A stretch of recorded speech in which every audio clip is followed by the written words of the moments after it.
Welcome back to the Royal Review podcast. I'm your host, Dan Worth, joined as ever by Jimmy. Jim, I feel like I've won the lottery. Do you feel the same? Mate, winning ticket. I do feel like I've won the lottery. I can't believe that comment. Ridiculous. Every time.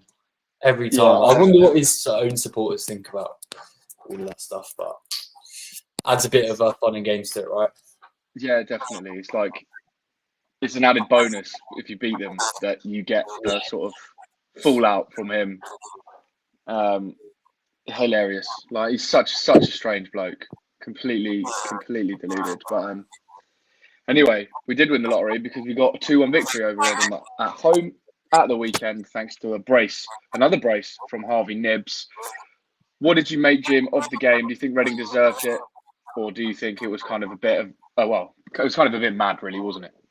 Yeah, I think they did deserve it. But I do think they should have had it wrapped up sooner. But everyone loves a last-minute winner, and it's a great win all round to top off. To sort of go. Well, it extends the unbeaten run, so we're unbeaten in 4 now, and it's another 3 points at the FCL. So yeah, you can't complain about it. Obviously not the prettiest, but it's just another 3 points and another result which they've ground out. And yeah, it's nice to actually be awarded a penalty. From what I saw, the refs' decisions were terrible throughout the game, but I mean, it looks like it sort of played into our favour for once. So yeah, it's a good win. On to the next one, which will be extremely hard. But yeah. Yeah, you're not wrong. We've got Birmingham coming up, which was definitely the toughest game of the season. But just to go back on your point on Rotherham, it was a bit of a gritty win, but I think that's just exactly what you need to do in this league. And the squad we have is obviously decent, but you do have to be gritty and you have to win ugly, and we did that. And I think that's you can take huge positives from that. So many performances in there, which weren't overly glamorous, like Charlie Savage, for example. It's not glamorous, but it's hardworking, it's passionate, and it's effective. So I think there's lots of reasons to come away from that Rotherham game really happy. Yeah, definitely. I think when it was the penalty in the last minute, I was thinking, if we miss this, it could just derail us. If we score this, we can go in with the best mindset that we possibly can against Birmingham. We're at home. Maybe, when we went to the away match at the beginning of the season, I feel like that was the best time to play them at their place. Mm-hmm. And we obviously came away with a result there, or with a point, and played very well. Now I'm going into this one thinking this is probably the best that we could get. This is the best that we could sort of be set up for before playing them. I mean, obviously it'd be nice if we've, won the last 5 matches and we're in fantastic form. But yeah, to sort of go in with a bit of confidence and 3 points from the game against Rotherham, I think we're sort of setting ourselves up quite nicely. So really looking forward to that one. Yeah, me too. I wouldn't say I'm confident, because I'm not, and I do imagine we lose, to be honest. Mm-hmm. But the way that this team have played across the last 4 games, I feel like we can cause Birmingham problems. And like you said, what we did against them in the first in the game on the first day, we weren't really expecting Reading to win on that day. And okay, they didn't. It was a 1-1 draw, but they definitely could have. It was only that very unlucky penalty that bounced up and hit Wing's hand that kind of was the reason we didn't win that game. So I have no reason to really sit here and fear Birmingham. Obviously, they're top of the league and they're going to win the league at a canter, aren't they, really? But I think we can definitely hurt Birmingham, as we proved in the first time we played them. So, yeah, I don't think it's over for Reading. I do think we've got half a chance. And it's another game where if we get a draw, I'd be pretty buzzing, to be honest. Oh, yeah, 100. I mean, I think everyone is expecting nothing from this next game. So, although I feel confident about it, yeah, you're right. I wouldn't be surprised if we lost. So coming away with anything would be great. I mean, a win would be just huge, and I think that's what I'm confident about. Like, I feel like our home form is good. I think our defense is good as well. It's pretty solid. So yeah, I mean, it's just whether or not we'll be able to find the back of the net. But obviously, you know, Kelvin's back. He's looking really sharp. Savage, he's overdue a goal. Probably the same with Wing as well, and Campbell. So hopefully the stars will align and we can pick up something. But yeah, like I said, it's one that I'm definitely looking forward to. It's always good fun when top of the league come to your home, right? Yeah, absolutely. It is. It's like you kind of smell the blood, right? You've got a chance to take the scalping of the best team in the league, and I mean, we've been loads of times where we've come up against teams at the top and we've been absolutely hammered at Majeski or the SCL, but hopefully that's not the case here. Yeah. I wanted to look at 2025 on the whole, because now we're sort of 6 weeks in, month and a half in. Reading have played 9 games in 2025, and it's 3 wins, 3 draws, 3 losses, 10 goals scored, 11 conceded. Do you think that's about par for the course for Reading across the period we've just had? Yeah, I think so. I mean, so what was it? Sorry, 9 played, 3-3-3. 9 played, 3-3-3. So yeah, I mean, ideally you'd want to be looking at 18 points if we're sort of to keep up the playoff form from those. And we've got 12, so I guess it is sort of under where we'd want to be. But if you look at the last 4 games, you know, we've picked up 8 points, I believe. So you know, that's on. You could say we're don't want to say we're in form, because I don't think we've played particularly well. But we're picking up results that, if we continue to pick up results like that, we're going to end up in a decent part of the table, probably end up in the playoffs. And I think after this Birmingham game, I feel like we've got a lot of we've got Wrexham coming up as well, I guess. But, you know, we've got a lot of the hard games out of the way. And if we do have any hard games to play, they're at our place now. And we've got some easier away games. So I'm hoping that we'll sort of see us pick up a handful of points now over these next few games, and can kick on. I'm in such a weird mindset, because I know at the beginning of the season I thought we could get playoffs. Then over the festive period, I thought we would still get the playoffs, and we started picking up results. And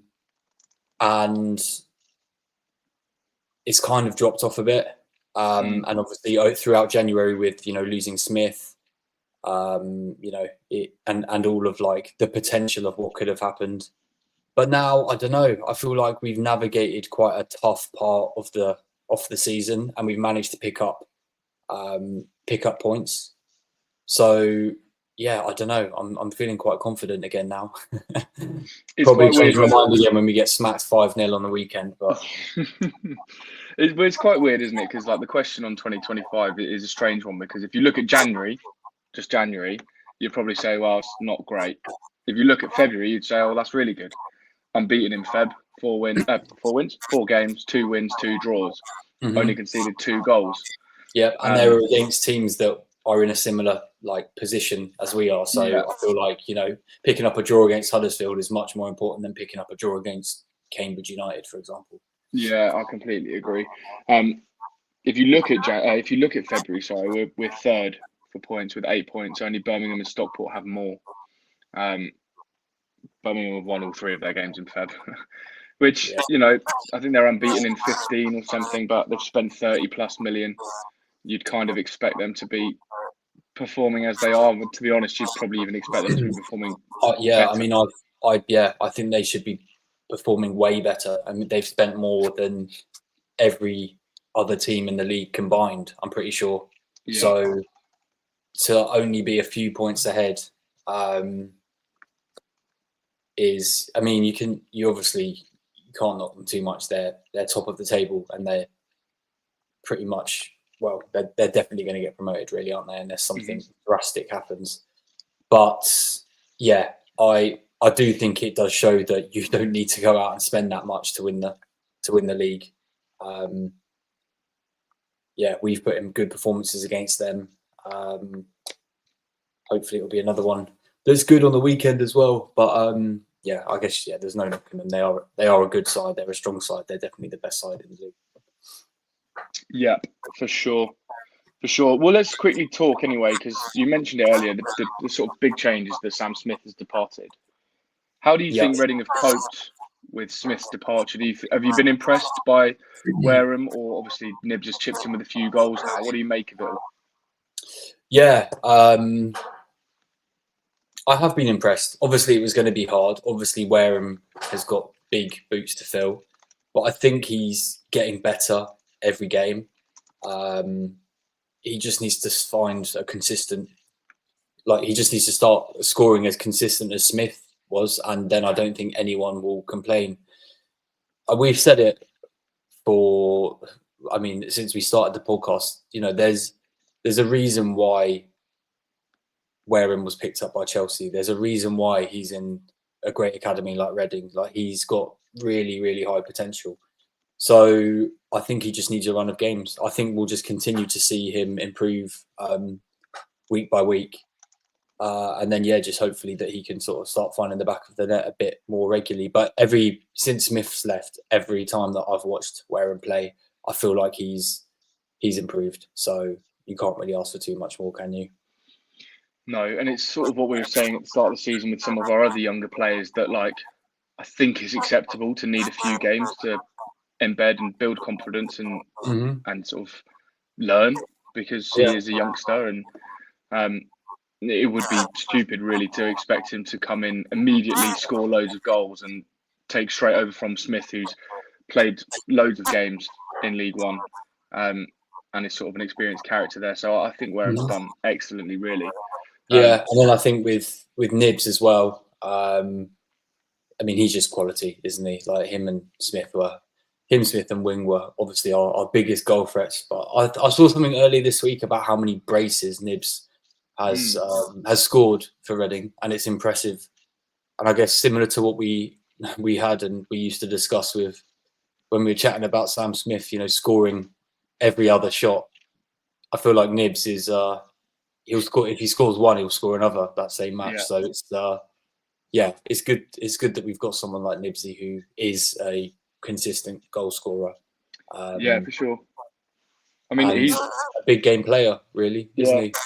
Yeah, he is. He doesn't feel the pressure, which is always what you want, particularly for a penalty taker. But he's the fifth highest scorer in the league with 11, same as Sam Smith. Both got 11 goals and 2 assists this season. But no one scored more goals than Knibbs in 2025. I tweeted yesterday or whenever that in Smith's absence, it's great that Knibbs is stepping up and kind of filling that void with these goals. Yeah.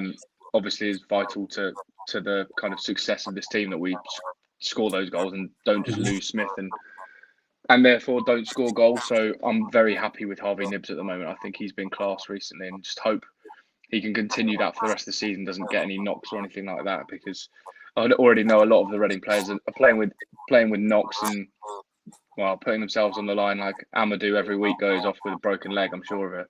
Yeah. I mean, I think a lot of players have stepped up. I wouldn't. Well, Knibbs has stepped up in Smith's absence, but I feel like he was always that player anyway. He's always been decent.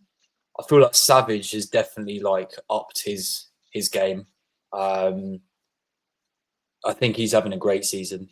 But yeah, I've noticed that he's really sort of upped it. Just his energy levels are unmatched when he's playing, and that's massively useful for the team. I think Michael Craig has improved as well. He looks really good as a fullback, as a makeshift fullback. Obviously, popped up with a couple of goals recently as well. Yeah, I think he's really sort of kicked on.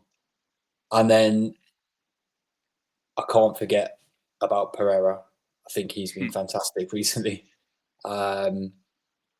Notably the double penalty save against Shrewsbury. If we could have got 3 points there, yeah, that would have been a massive game for him as well. But I think those four are the standouts for 2025 for me so far. And to be fair, the majority of this, I mean, I'd say three of those have been the standouts for the majority of the season. So it's nice to see them sort of turn it up another notch as well, as we're coming into like a vital point of the season. So long may it continue. Yeah, definitely. I'm desperately trying here to run comparison of all of our players before the start of 2025 and after. Michael Craig has improved from a 6.5 rating in 2024 to a 6.8 rating in 2025. Knibbs has improved from 6.9 to 7.2. I think Bindon's had a small improvement. Wings stayed pretty stable at just around the 7 mark, 7.1, 7.2 mark. So yes, coming into form sort of at the right time, it feels like, but still a long way to go this season. So we need to keep that up. Yeah. Well, what else do we have to chat about? We've talked about Birmingham. Maybe we look a little bit further ahead to the rest of February and into March. We've already discussed it. The fixtures are, I hate to say they're favourable because you know what Reading are like, and we can lose to those lower teams. But you have to look at those fixtures and think Reading go into Crawley and Shrewsbury and get a result, I think. So I guess the question I need to ask is 1, 2, 3, 4, 5. How many points do Reading pick up in the next 5 games, which are Wigan away, Exeter at home, Crawley away, Wrexham at home, and Stevenage at home? I think that they could pick up 10 points. I really do. I think we'll get, if we can get a draw away at Exeter, I think that, away at Wigan, I think that'll do. And then if we can win our home games against Exeter and Stevenage, and then I think we could get an away win at Crawley as well. The only game which I don't think will come away with anything is the home match against Wrexham. So yeah, anything additional there will be a benefit. But like I mentioned earlier, getting 2 points per game will put us in the playoffs. So yeah, if we can walk away with 10 points from those 5, I'd be very happy. And if we manage to get a win against Birmingham as well, that will kind of offset. Again, that will just be similar to the Wrexham match. That will be just additional points. You know, that will really help like solidify where we end up at the end of the season. But yeah, 10 points is what I'm going for. What about you? Yeah, I feel like that's quite optimistic, but I'm struggling to disagree. Like I definitely agree. I think Birmingham, that's a bet to nothing. We'll take anything if we can get it there, but I imagine they beat us. I think we can get a point against Wrexham, given the home form. So I'd probably go 3 versus Wigan, 3 versus Exeter, 3 versus Crawley, that's 9, 1 versus Wrexham, that's 10. 13? I mean, I'd much rather your prediction come in. Yeah. I'm thinking it's so many games though, isn't it? In what is that? That's less than 4 weeks. Six games in 4 weeks. It's a lot, and so much can change. Like even next week, we could be speaking after getting battered 5-0 to Birmingham, losing Knibbs and Wings or injuries, and then all of a sudden it's looking like 0. But yeah, I'm feeling positive at the moment, so I'll go for 13. Yeah, why not? I mean, I think when I was on with Cena a few weeks ago, we were talking about what we're going to be getting from these next 5, which we're now coming to the end of, and the team have overperformed there, and they probably overperformed against I think we thought that we'd get the points against Shrewsbury. And we'd get draws at best against the teams like Bolton and Huddersfield, and obviously we came away with 3 points against Bolton. So yeah, that kind of offsets the draw against Shrewsbury.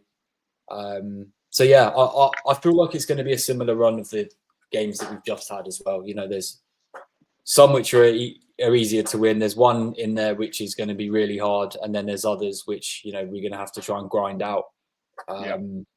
So yeah, hopefully this form that we're on can continue, and yeah, some of the players can, you know, start playing even.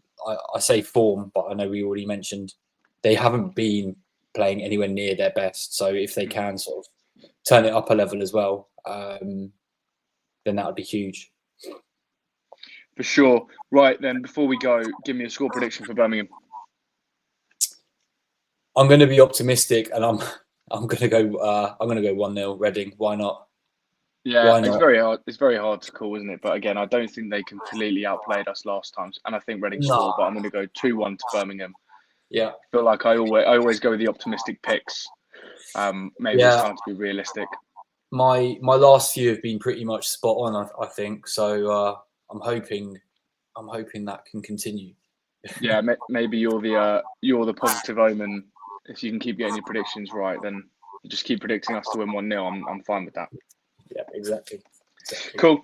All right then, Jim. Thanks very much for joining me. Thanks everyone for watching. Please like, follow, subscribe, send us messages, whatever you like. Let's get this podcast in front of the right people. But until next time, come on, you arse.